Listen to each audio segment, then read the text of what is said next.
Hello friends, this side Nupur and welcome back to my another video. আজ আমি তোমাদের সাথে শেয়ার করব ইনডোর প্ল্যান্ট কোন প্রসেসে রেডি করলে বেশি ভালো হয়, অনেক দিন থাকে, ভালো থাকে।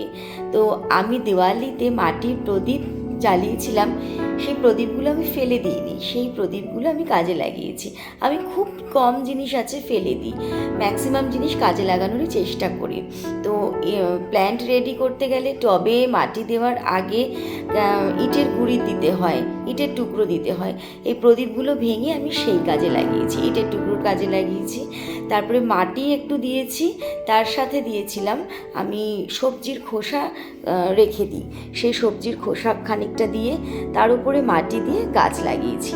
এবং গাছ লাগানোর সাথে আমি একটা সার দিয়েছিলাম, সেটা হচ্ছে ভার্মি কম্পোস্ট আর নিমের খোল আর হাড়ের গুঁড়ো, এই তিনটে একসাথে মিক্সড করে রাখি।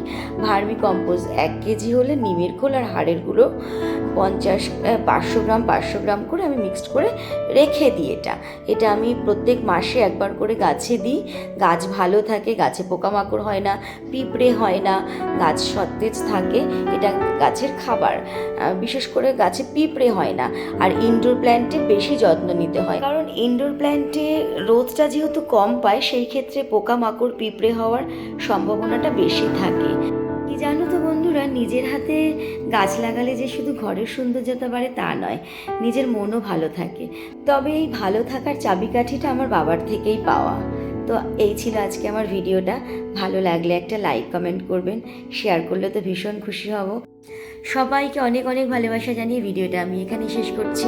লাইক কমেন্ট করতে কিন্তু একদম ভুলবে না। সবাই খুব ভালো থেকো। পরে আবার একটা ভিডিও নিয়ে হাজির হব। টাটা।